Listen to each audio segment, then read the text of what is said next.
Hey y'all, it's Kim. So this is the Israeli nuclear program. Um, it was Kennedy, Dimona, and the non-proliferation question, I think is what the name of the other document was. Let me make sure. I think it's up here. Come on, go back to the top. Yeah, Kennedy, Dimona, and the nuclear proliferation problem, 1961 to 62. Um, that's a different document. Where was I at? Okay, right here. So President Kennedy was concerned because they figured out that Israel was working on nuclear. They said it was for like energy purposes, but all they had to do was make some modifications and then they would wind up with nuclear weaponry. So anyway, take it for whatever. We're going to try to go through some more documents along with this, but it's just going to take some time because there's a lot of them. Because there was a bunch cited in this other thing here. So anyway, it's just kind of interesting since we're dealing with Iran and Israel still, even if they're not like in a hot war or something, it's still probably going to be a problem because it's been like that for, I'm sure, generations, even before that, but whatever. Okay, so let's see. The Kennedy ben-gurion meeting. This collection includes both American and Israeli transcripts of the Waldorf Astoria meeting.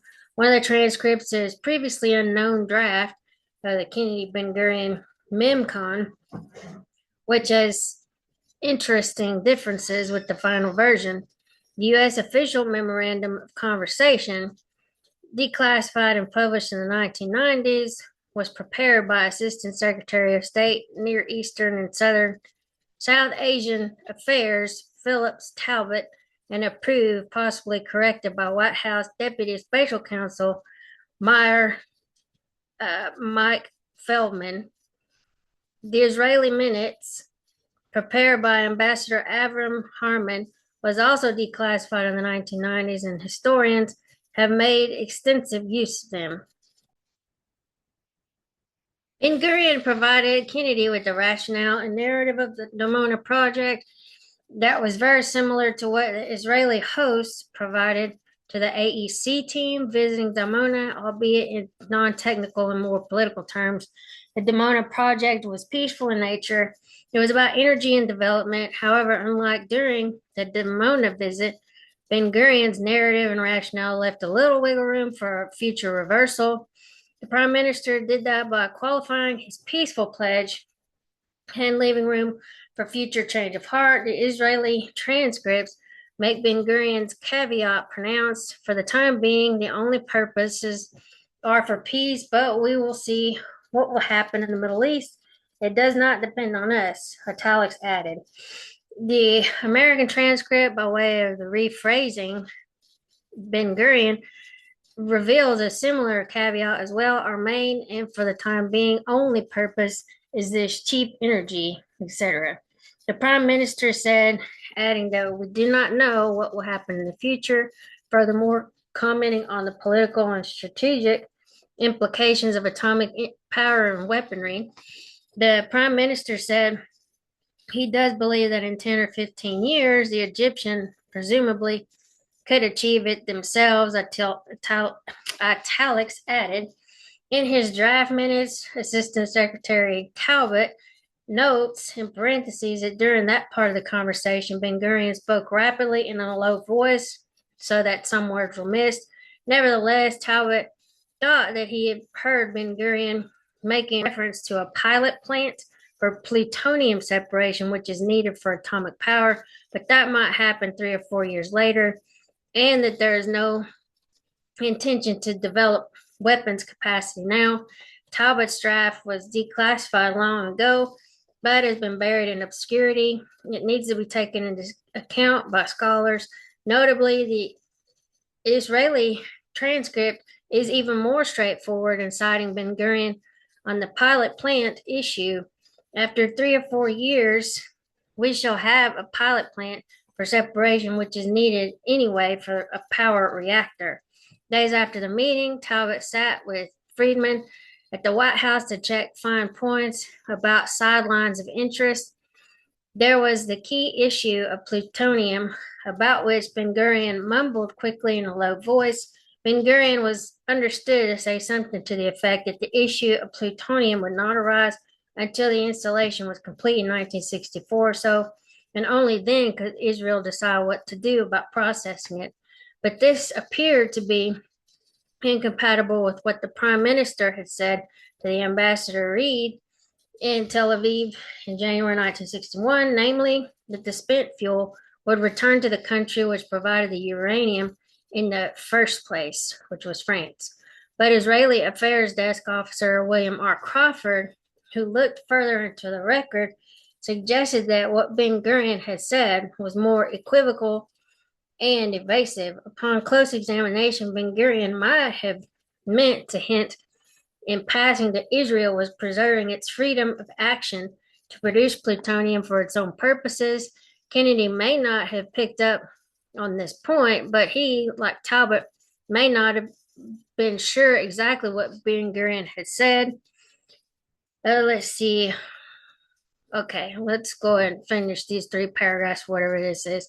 Intelligence estimate.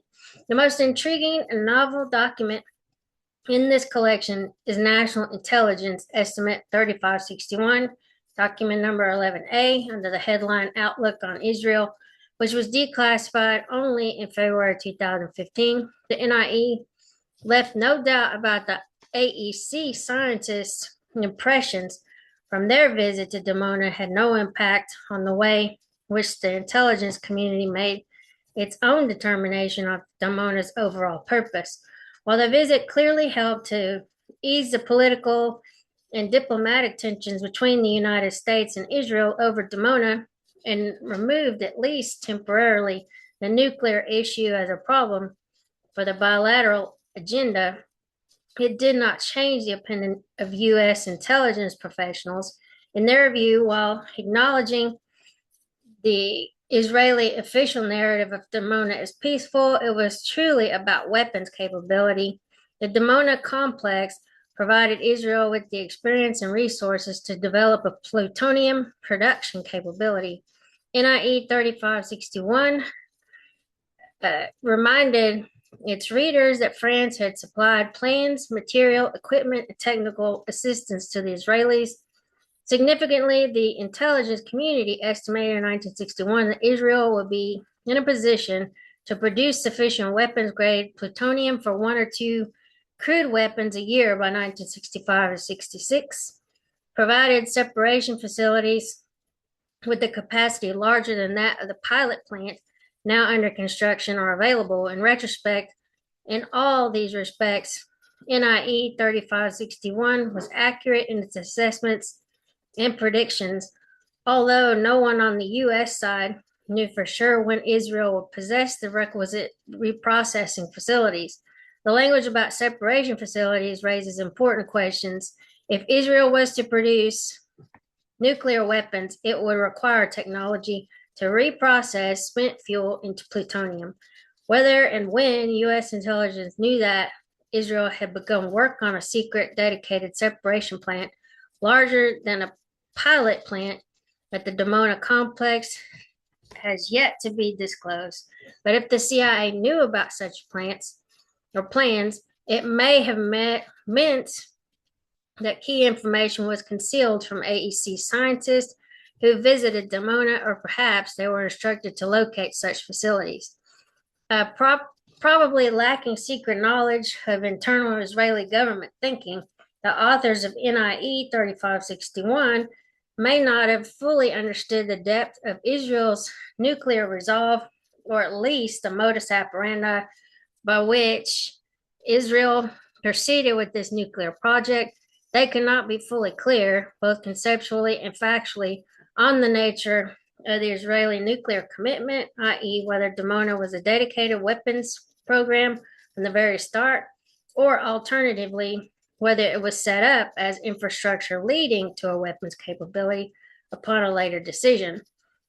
At a minimum, however, the authors of NIE 3561 believed that the Israelis intend at least to put themselves in the position of being able to produce nuclear weapons fairly soon after a decision to do so.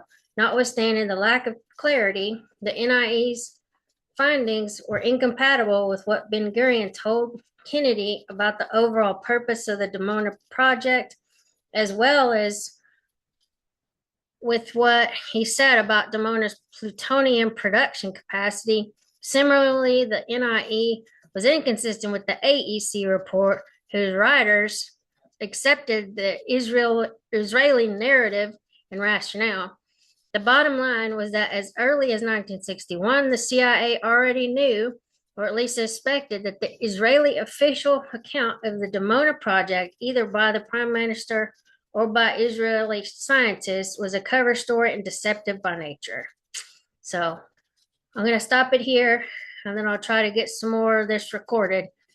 But anyway, I will talk to y'all later. Bye.